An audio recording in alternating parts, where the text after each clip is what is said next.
దావీదు పరిచర్య చేస్తూ వచ్చాడు. అభిషేకించబడిన నాటి నుండి అభిషేకము తన పరిచర్యకి నూతన రంగంలోకి తీసుకెళ్తుంది.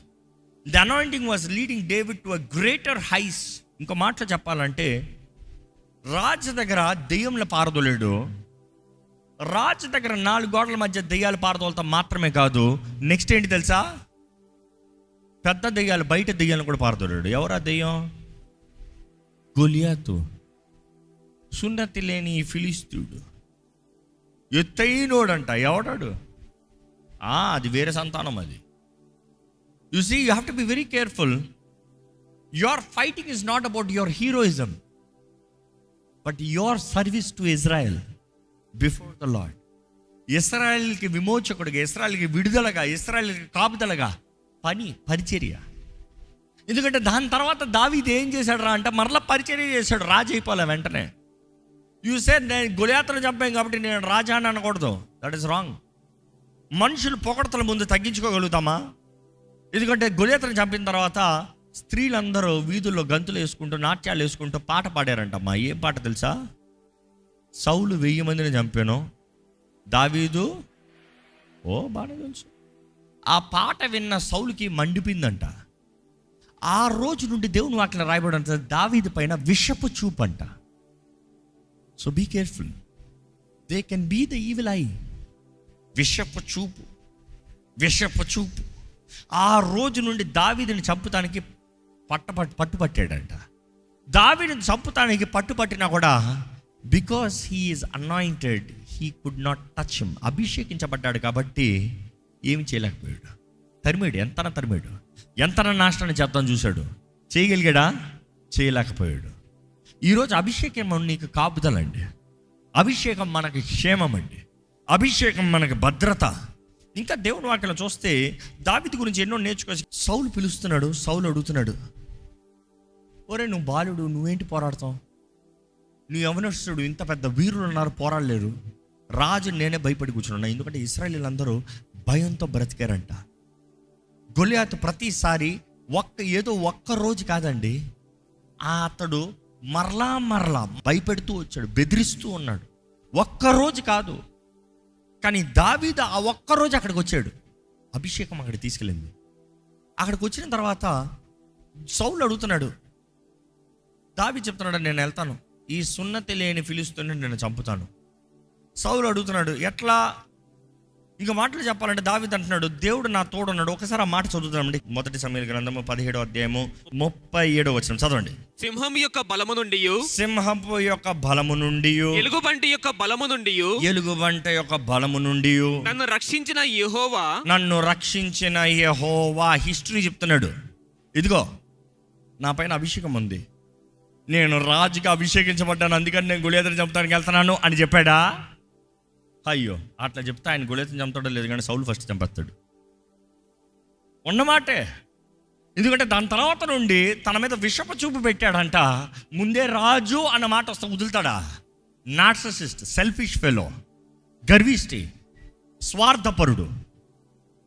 కానీ మనం చూస్తాము, గతంలో దేవుడు నాకు సహాయం చేశాడు, దేవుడు నా తోడున్నాడు, దేవుడు నాకు జయంనిచ్చాడు, దేవుడు నాకు సింహాన్ని చంపుతానికి, ఎలుగుబంటిని చంపుతానికి. చదువుతారంట మాట, నన్ను రక్షించిన యెహోవా ఈ ఫిలిస్తీని చేతిలో నుండి కూడాను నన్ను విడిపించునని చెప్పెను. అందుకు సౌలు, పొమ్ము, యెహోవా నీకు తోడుగా నుండును గాక అని దావీదుతో అనెను. ఆగండి, పో, యెహోవా నీకు తోడుకుంటాడు అని చెప్పిన వెంటనే పంపించాడా? పంపించలేదు. ఏం చేశాడు? చదవండి నెక్స్ట్.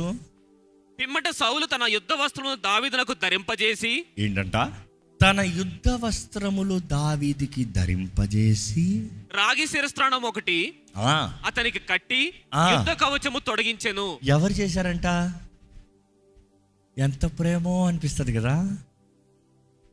నార్సిసిస్టిక్ ప్రేమ ఉంటుందా? స్వార్థపరుడు, అహంకారుడు, గర్విష్టి, నాకేం లాభం వస్తుందా అని చూసేవాడికి ప్రేమ ఉంటుందా? అస్సలే. ఇదే నైట్ ధ్యానిస్తూ ఎట్లా చేసి ఉన్నాడంటే అప్పుడు అర్థమైంది, ఓహో ఇంత తంత్రగాడా. గతం చెప్పాడు, సింహాన్ని చంపాను, ఎలుగుబంటిని చంపాను. సౌలు విన్నాడు. దేవుడు తోడున్నాడు అని చెప్పాడు. దేవుడు ఎవరో సౌలుకు తెలీదా? బాగా తెలుసు. ఓహో, దేవుడు తోడున్నాడు. అయితే చంపినా చంపేయలేడు. చంపేయడానికి నాకేమొస్తుంది? చంపేయడానికి అందరు ఈడే రాజు, ఈడే గొప్ప అంటాడు. మరి నేను, మరి నా సైన్యానికి ఏం పేరు వస్తుంది? ఎంత కుట్ర పంటారు చూడండి ఇలాంటి మనుషులు. ఆయనకి ఎంత ప్రేమతో వేశాడో ఆయన ఆయుధాలని, ఆయన వస్త్రాలను ఎంత ప్రేమతో వేశాడో. దావీదుకి పట్టలేదని కాదు, దావీదుకి వాడతాను రాలేదని చెప్పాడు. ఏం వాడతాను రాలేదంట? సౌలు ఆయుధాలు వాడతాను రాలేదని చెప్పాడంట. సౌలు వస్త్రాలు వేసినప్పుడు దావీదుకి పట్టలేదు అని చెప్పాడా? వాక్యంలో అలాగుందా? వేసిన తర్వాత నడిచి చూశాడంట. అంటే పట్టింది. పట్టంది ఎవడన్నా వేస్తాడా? పట్టింది. రాగి శిరస్థానాన్ని వేసాడంట. అంటే అన్నీ కరెక్ట్గా ఫిట్ అయ్యి చేసిన తర్వాత ఏం చేశాడంట చూడండి. ఈ సామాగ్రి దావీదునకు వాడుకలేదు కనుక తాను తొడిగిన వాటిపైన కత్తి పట్టు కట్టుకొని వెళ్ళగలిగినది లేదనేది చూచుకునే తర్వాత ఏంటంటే మరలా దావీదుకి అలవాటు లేదంట. అవన్నీ వేసి చూశాడంట. ఇవన్నీ పట్టుకుని నేను వెళ్ళలేను అనుకున్నాడంట. దాని తర్వాత ఏమన్నాడు? దావీదు, ఇవి నాకు వాడుకలేదు, ఇవి నాకు అలవాటు లేవు, వీటితో నేను వెళ్ళలేనని సౌలుతో దీంతో నేను వెళ్ళను, వాటిని తీసివేసెను అని చెప్పి తీసేశాడంట. సౌలు తీసాడా? జాగ్రత్త. కొన్నిసార్లు చాలామంది ప్రేమతో నీ మీద వేస్తున్నట్టు కనబడతాయి. అది నిన్ను వాడికి లేక కాదు, నిన్ను నాశనం చేస్తానికి చూస్తాం. జాగ్రత్త. నువ్వు వాడలేక కాదు. దావీదు కత్తి వాడలేక కత్తి తీసుకెళ్ళలేదా? అసలు మిమ్మల్ని ప్రశ్న అడుగుతా. దావీదు గొలియాతుని ఎలా చంపాడు? రాయితో చంపాడా? Wrong answer. పీ పీ పీ. ఎట్లా చంపాడు? బైబిల్లో చదువుతారా? గొలియాతు కత్తితో నరికి చంపాడండి. ఎస్, చదవండి ఒక్కసారి, వెళ్దామా? దావీదు ఫిలిస్తీని కంటే బలాఢ్యుడై ఖడ్గము లేకయే వడిసెలతోనూ రాతితోనూ ఆ ఫిలిస్తీని కొట్టి చంపెను. ఎట్లంట? అరే, బలాఢ్యుడై ఖడ్గం లేకుండా రాయితో కొట్టి చంపాను అన్నదప్పుడు అక్కడతో ఆగిపోలే. Continue that thing. వాడు బోర్ల పడగా అంటే నువ్వు వేసిన రాయి ఏం చేసిందంట? ఆయన ఫస్ట్ బోర్ల పడ్డాడంట. బోర్లు అంటే ఎట్టు? ముందుగా నక్క ముందుకి కొట్టిన దెబ్బకి ముందు పడ్డాడంట. ముందు పడితే దావీదు పరిగెత్తిపోయి ఫిలిస్తీని మీద నిలుచుండి వాని కత్తి వరదూసి దానితో వాని చంపి దాని తలను ఏం చేశాడంట? చంపి తలకాని తీసి పడేశాడు. అప్పటికే చచ్చుంటే పరిగెత్తాల్సిన అవసరం ఏముంది? అప్పటికే చచ్చిపోయిన వాడికి ఎవరైనా కత్తి తీసి చంపాల్సిన అవసరమా? రాయితో కత్తి చచ్చిపోయిన వాడికి పోరా అయిపోయిందిరా అని చెప్పి అక్కడే డాన్స్ చేసుకోవచ్చు కదా. మనం చూస్తాము పరిగెత్తుకొని వెళ్ళి కత్తి తీసి, తన కత్తి తీసి, ఎవరి కత్తి? ఫిలిస్తీయుడి కత్తి. అంటే గొలియాతు కత్తి, మామూలు కత్తి కత్తి, పెద్ద కత్తి. ఆ కత్తి తీసే తన తలకాయని నరికి చంపేశాడంట. సౌలు అంటున్నాడు, నాకు కత్తి వేస్ట్ అంటున్నాడు. అసలు ఎందుకు సౌలు ఆర్మర్ తీసుకోలేదు? చాలామంది పట్టలేదు అనుకుంటారు. అక్కడ పట్టింది, నడిచి చూశాడు. నాకు అలవాటు లేదు, నాకు వాడుక లేదు అని చెప్పాడు. ఈ మాట గమనించాలండి. మనం చూస్తాం, ఎప్పుడైతే దావీదు సౌలు వస్త్రములు ధరించుకుని నడుస్తూ ఉన్నాడో తనకు అనిపించి ఉంటుంది మనసులో. ఏంటి తెలుసా? ప్రతి దినము సౌలు దగ్గరే దావీదు పరిచర్య చేస్తూ వచ్చాడు. సౌలు మీద ఉన్న ఆత్మ ఏంటి దావీదుకి తెలీదా? సౌలు మీద ఉన్న అభిషేకం ఏంటో దావీదుకి తెలీదా? సౌలుని బాధించేది ఏంటో దావీదుకి తెలీదా? సౌలు ఆయుధాలు మోసేటప్పుడు దావీదుకి తెలీదా ఏ ఆత్మ ఉందో? దావీదు అంటాడు, అయ్యి బాబోయ్, నేను పోరాటానికి దేవుడు నా పక్షాన రావాలంటే నీ అభిషేకం నాకు పనికిరాదు, నీ ఆయుధాలు నాకు వద్దు, నీ పైన ఉన్న అభిషేకం చాలు నేను నడిపిస్తానికి. ఇంకో అభిషేకం నీకు పనికిరాదు, నీ అభిషేకం నీకు కావాలి. సౌలు అభిషేకం సౌలుదే, దావీదు అభిషేకం దావీదుదే. సౌలుకి అభిషేకం కలిగింది ఏంటి? రాజుగా. కానీ అవిధేయుడయ్యాడు, గర్విష్ఠుడయ్యాడు, స్వార్థపరుడయ్యాడు, నాశనంని చూశాడు. కానీ దావీదు తగ్గించుకునేటప్పుడు, దేవుని సన్నిధిలో సమర్పించుకునేటప్పుడు, దేవుని పరిచర్యలో నమ్మకంగా ఉన్నప్పుడు దేవుడి హస్తము, దేవుడి జయాన్ని చూశాడండి. మనం దేవుని వాక్యాన్ని గమనిస్తే ఎప్పుడైతే దావీదు గొలియాతుని చంపాడో మరలా వచ్చి సౌలు దగ్గర పరిచర్య. Today I'm telling you need to carry your anointing. ఈరోజు ఎందరో వారి సాక్ష్యము లేదు. You cannot listen to this carefully. I have written this down. Even anointed people can be limited but by what they put on themselves. నీ పైన నువ్వు ఏం వేసుకుంటున్నావో, నువ్వు అభిషేకించబడిన వ్యక్తి అయినా కూడా లిమిట్ చేయబడతావు. నీ అభిషేకం పైన ఇంకోళ్ళది ఏదైనా వేసుకున్నావా, నీవుగా బ్రతకలేవు.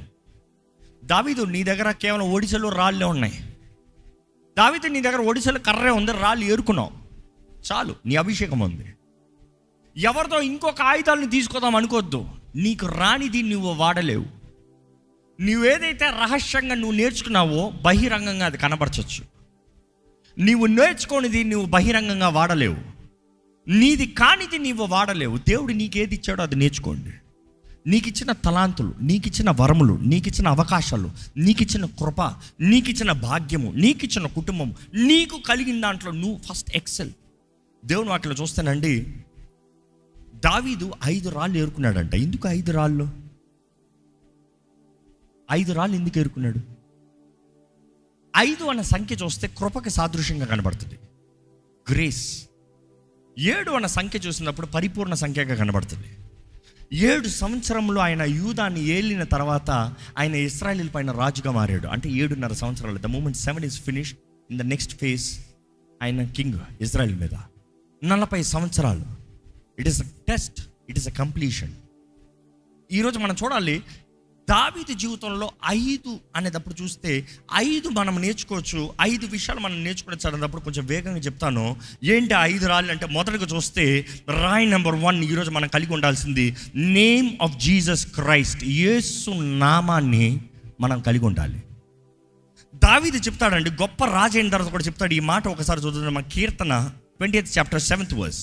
కొందరు రథములను బట్టి, కొందరు రథముల బట్టి, కొందరు గుర్రములను బట్టి, కొందరు గుర్రముల బట్టి అతిశయపడుదురు. మనమైతే మన దేవుడైన యెహోవా నామమును బట్టి అతిశయపడుదుము. మనమైతే మన దేవుడైన యెహోవా నామాన్ని బట్టి అతిశయపడతాము. ఈరోజు మనకి యేసు రక్తము ద్వారంగా మనకి జయం ఉంది, అధికారం ఉంది. నమ్మేవారు హల్లెలూయా చెప్తామా? యేసు నామములు, యేసు రక్తములు. ఈరోజు మనం కలిగి ఉండాల్సిన మొదటి రాయి, our identity is Jesus Christ. అందుకని కొరింథీయులకు రాసిన మొదటి పత్రిక 15వ అధ్యాయం 57వ వచనం చదివితే, మన ప్రభువైన యేసుక్రీస్తు మూలముగా మనకు జయము అనుగ్రహించుచున్న దేవునికి స్తోత్రము కలుగును గాక. మనకి జయము అనుగ్రహించుతున్న దేవునికి స్తోత్రము కలుగును గాక. యేసు నామములో జయము. దాని తర్వాత మనం చూస్తాం రెండో రాయి ఏంటంటే దేవుని వాక్యము. ఎందుకంటే ఏదైనా మిస్ అవ్వచ్చేమో కానీ దేవుని వాక్యం మిస్ అవ్వదు. భూమి ఆకాశం గతించిపోయినా ఆయన వాక్ గతించిపోదు. ఆ రెండో రాయి ఏంటంటే ఇట్ ఈస్ యువర్ ఇంటెగ్రిటీ. దేవుని వాక్ను పట్టుకుంటాం, నీకు ఇంటెగ్రిటీ. బికాస్ దాన్ని బట్టి విలువ ఉంది. మాట తప్పవు, నువ్వు మాట తప్పవు. నేను చేస్తాను, ఎందుకు నన్ను బలపరిచే దేవుడు ఉన్నాడు, నాకు సమస్తం సాధ్యపరిచే దేవుడు ఉన్నాడు. లూకాసు వార్త 1:37 చదివితే, దేవుడు చెప్పిన ఏ మాట అయినను నిరర్థకము కానేరదు. ఆయన మాట నమ్మదగినది, ఆయన వాకు నమ్మదగినది, ఆయన వాగ్దానము నిశ్చయంగా నెరవేరేది. మూడో రాయి చెప్పాలంటే the blood of the lamb, గొర్రెపిల్ల రక్తము. ఈరోజు గొర్రెపిల్ల రక్తం అంటే యేసు రక్తంలో జయం ఉందండి. నమ్మేవారు హల్లెలూయా చెప్తామా? యేసు రక్తంలో జయం ఉంది. అపవాదిని ఎలాగ పోరాడతాము, ఎలాగ జయిస్తాం అన్నప్పుడు యేసు రక్తము ద్వారముగా. ప్రకటన గ్రంథము 12:11 చదివితే అక్కడ చూస్తాం మనం, వారు గొర్రెపిల్ల రక్తం దూరంగా, వారి నోటి సాక్ష్యము దూరంగా అంట. ఎక్కడ చదువుతారండి? వారు గొర్రెపిల్ల రక్తమును బట్టి తామిచ్చిన సాక్ష్యమును బట్టి వారిని జయించుచున్నారు. కానీ ఎవరిని జయించారో? అపవాదిని జయించేది దాన్ని బట్టి. కానీ వారి జీవితంలో వారు సరిగా బ్రతకలేనని ఉంటుంది. కానీ మనకి ఇంటిమేసి ఇచ్చేది దానికి సాక్ష్యం ఏంటంటే గొర్రెపిల్ల రక్తము, గొర్రెపిల్ల రక్తము. నాలుగోది చెప్పాలంటే the stone is the anointing of the holy spirit, పరిశుద్ధాత్మ అభిషేకము. దేవుని వాక్యం తెలియజేస్తుంది, యెషయా గ్రంథంలో ఉంటుంది ఏమని, నూనె ద్వారంగా అంటే అభిషేకం ద్వారంగా. ఇంకో మాటలు చెప్పాలంటే ప్రతి బంధకము తెంపబడుతుంది. By the anointing every yoke shall be broken. ప్రతి బంధకాలు తెంపబడతాయి. అంటే కొన్ని కాలు అన్నీ ఇంకా దేవుడు అక్కడ చూస్తే 1 యోహాను పత్రిక 2వ అధ్యాయం 27వ వచనం చూస్తే, అయితే ఆయన వలన మీరు పొందిన అభిషేకము, ఆయన వలన మీరు పొందిన అభిషేకము మీలో నిలుచుచున్నది కనుక, మీలో నిలిచి ఉన్నది కనుక ఎవడనో మీకు బోధింపనక్కర్లేదు. ఎస్, ఆయన ఇచ్చిన అభిషేకము సత్యమే గాని అబద్ధము కాదు. అది అన్నిటినీ గూర్చి మీకు బోధించుచున్న ప్రకారముగాను, ఆయన మీకు బోధించిన ప్రకారముగాను ఆయనలో మీరు నిలుచుచున్నారు. మనం చూస్తున్నాము అభిషేకము, పరిశుద్ధాత్మ అభిషేకము. You see that is the influence మన ఇన్ఫ్లుయెన్స్ అదే. ఎందుకంటే మనుషులు చెప్పాల్సిన అవసరం లే, సౌలు చెప్పాల్సిన అవసరం లే, నీ సహోదరుని నీకు విమర్శించాల్సిన అవసరం లేదు. అక్కడ కావాల్సింది ఏంటంట? పరిశుద్ధాత్మ అభిషేకం. ఎందుకంటే అక్కడ కానీ దావీదు సౌలు మాటలు విన్నుంటే, వాళ్ళ అన్న మాటలు విన్నుంటే తిరిగి వెళ్ళిపోండేవాడు, జయించేవాడు కాదు. కానీ తన అభిషేకం చెప్తుంది, ఈ సున్నతి లేని ఫిలిస్తీన్ని జయిస్తానికి దేవుడు నా తోడుంటాడు, నన్ను అభిషేకించాడు, నాకు జయాన్నిస్తాడు, నాకు జయంనిస్తాడు. అక్కడ అంటాం కదా, దావీదు వచ్చినప్పుడు మొదటి రాయి మాత్రమే తీశాడంట. ఎన్ని రాళ్ళతో చంపాడు దావీదు? 5 ఏరుకున్నాడు కానీ ఒక రాయితోనే చంపాడు. ఎందుకంటే ఆ రాయి చెప్తాడు ఏంటి తెలుసా? సున్నతి లేని ఫిలిస్తీని నేను ఎవరి నామంలో వస్తున్నానో, జీవము కలిగిన దేవుని నామంలో వస్తున్నానని చెప్తాడు. ఆ ఒకే రాయి ఏంటి? ఈరోజు జీవం కలిగిన దేవుని నామం అన్నప్పుడు మనకు అనుగ్రహించబడింది యేసు నామం. అన్ని నామముల కన్నా పైనామంగా ఎంచబడింది యేసు నామం. మనం చూస్తాం 5వ రాయి అనేటప్పుడు విశ్వాసం అనే రాయి. 1 యోహాను 5:4 చదువుదామండి దయచేసి. దేవుని మూలముగా పుట్టిన వారందరూ లోకమును జయించుదురు, లోకమును జయించిన విజయము మన విశ్వాసమే. మనం చూస్తున్నాము దేవుని ద్వారా పుట్టిన వారందరూ లోకాన్ని జయిస్తారు. ఈరోజు నీకు విశ్వాసం ఉంటే నువ్వు జయిస్తావండి. దేవుని వాక్యం మరల తెలియజేస్తుంది, ఆపద దినమందు, అపవాది దినమందు. మీరంతా ఉత్తర ప్రత్యుత్తరాలకు చదువు ఎఫెసీయులకు రాసిన పత్రిక 6వ అధ్యాయము మరలా చదవండి. నిలిచి పోరాడాలంట.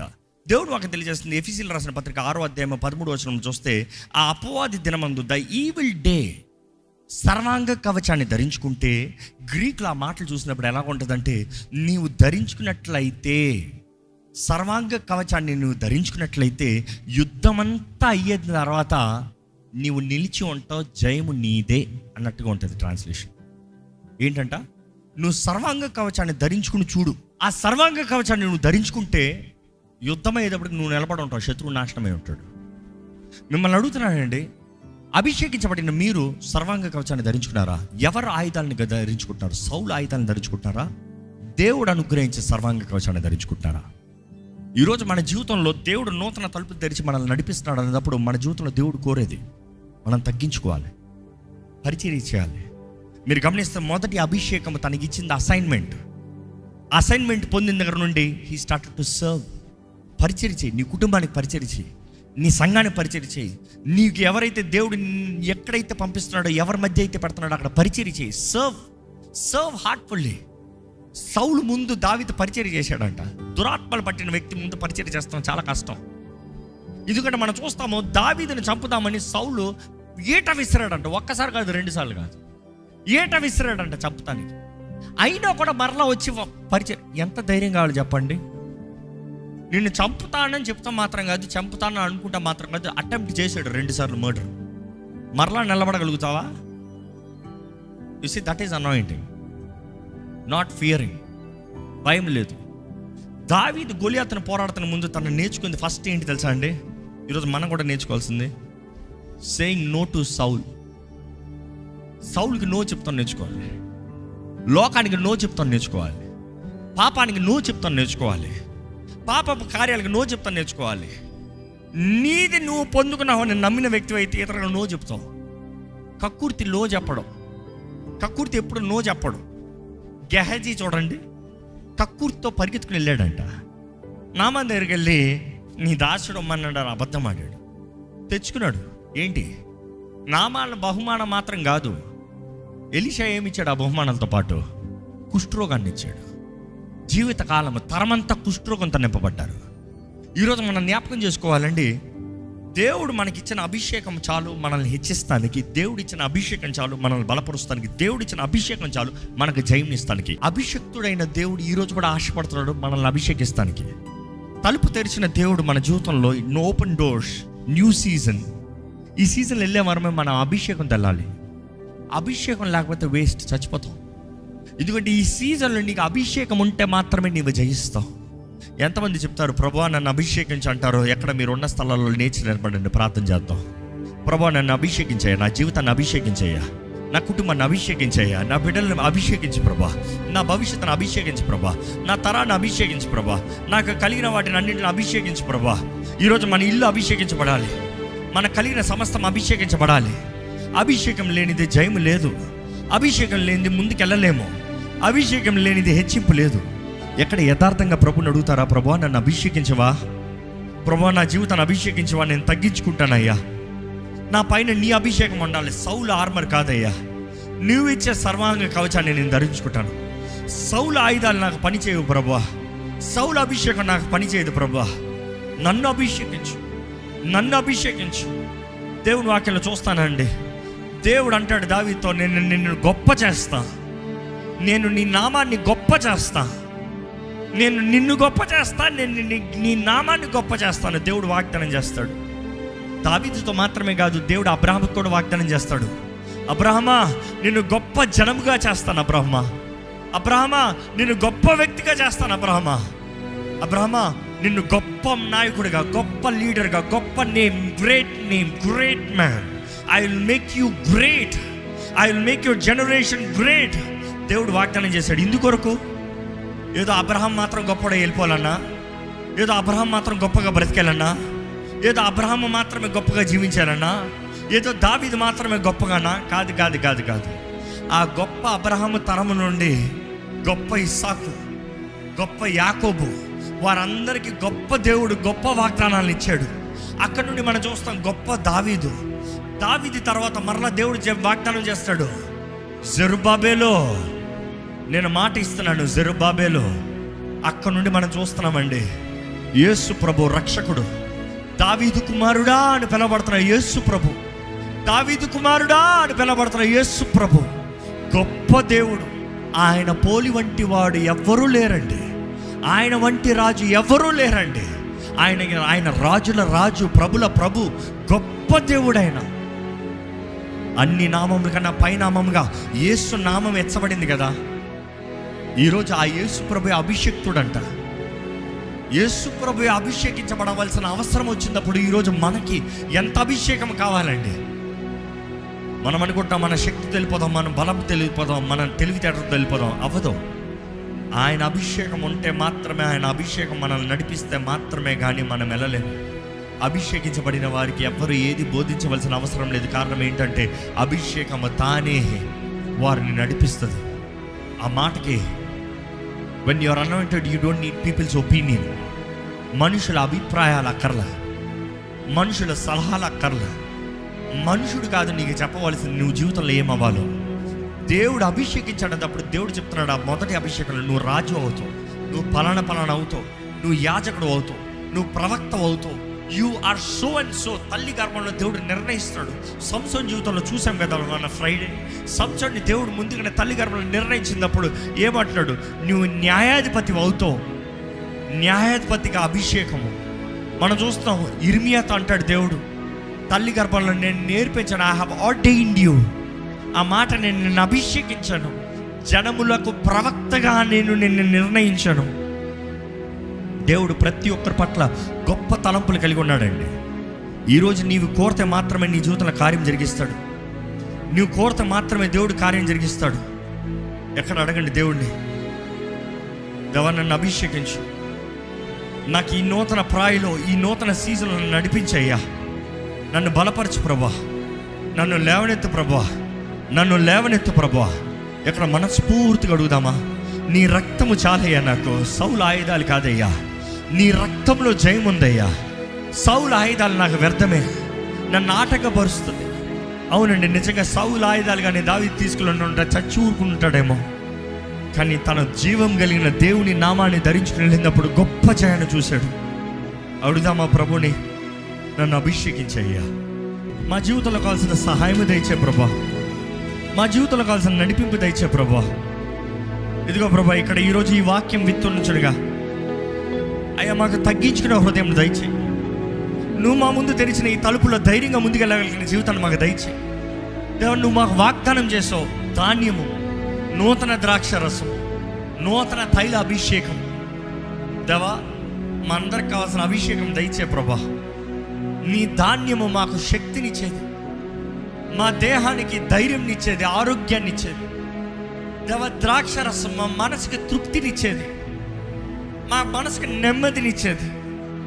దేవా నీ అభిషేకము మేము వెళ్ళవలసిన మార్గంలో, మేము వెళ్ళవలసిన స్థలంకి, మాకు కావాల్సిన జయముని, మాకు కావాల్సిన ప్రతి ఆయుధాన్ని ఇచ్చేది. దేవా నీ అభిషేకాన్ని మా అందరి జీవితంలో దయచేయమని వేడుకుంటున్నాం. ఈ వాక్ వింటూ ప్రభువా నన్ను అభిషేకించు అడుగుతున్న ప్రతి ఒక్కరి పైన యేసు ప్రభువా నీ ఆత్మని కుమ్మరించమని వేడుకుంటున్నానయ్యా. అభిషక్తుడు నీవేనే నీ వాక్యం తెలియజేస్తుంది. క్రీస్తు అభిషక్తుడా, అభిషేకించబడిన యేసు ప్రభువా నీ పరిశుద్ధాత్మతో నింపమని వేడుకుంటున్నానయ్యా. వరములు కలిగిన వారిగా, ఫలించే జీవితం కలిగిన వారిగా, శక్తి కలిగిన జీవితం కలిగిన వారిగా, దీవించబడిన, ఆశీర్వదించబడి వర్ధిల్లే జీవితం కలిగిన వారిగా మమ్మల్ని చేయి దేవా. ఈ భూమి పైన మేము ఉన్నంతకాలం మా అభిషేకం ఎందుకు వలనయ్యా, అభిషేకం తగినట్టుగా బ్రతకాలి ప్రభా. సౌలు వలె గర్విష్ఠులుగా మమ్మల్ని ఉండనవద్దు, అహంకారులుగా మమ్మల్ని ఉండనవద్దు, స్వార్థ బుద్ధి, స్వార్థ పనులు, సుయలాభం కొరకు బ్రతకనవద్దు అయ్యా. అభిషేకించబడిన సౌలే స్వార్థంతో బ్రతికినప్పుడు నీ ఆత్మను తీసివేసి దురాత్మను ఇచ్చావయ్యా. వేధించే ఆత్మలు తనని దాడి చేసేయ్యా. అయ్యా ఇక్కడ ఎవరు అటువంటి బంధకాల్లో వేధించబడే పరిస్థితులు ఉండనవద్దని వేడుకుంటున్నాను ప్రభా. స్వతంత్రతనే నీ పరిశుద్ధాత్మని మాకు దయచి, నెమ్మదిని, విడుదలనే నీ పరిశుద్ధాత్మని మాకు దయచి, ఆదరణ బలపరిచే నీ పరిశుద్ధాత్మని మాకు దయచి, నీ వాక్కు వింటూ నీ వాక్కు తగినట్టుగా బ్రతికే ప్రతి ఒక్కరి జీవితంలో నీ ఆత్మ కార్యాలను జరిగించమని వేడుకుంటూ, విత్తన వాక్యాన్ని ముద్రించి ఫలింపజేయమని వేడుకుంటూ, ఈ ఆరాధనలో చేయబడిన ప్రార్థనలకి, ఆరాధనకి, ప్రతి స్తుతించిన నాలుకకి నీవే దీవెన, అభిషేకాన్ని ఇచ్చి నడిపించమని నజరేయుడైన యేసు నామములో అడిగి వేడుచున్నాము తండ్రి. ఆమేన్, ఆమేన్.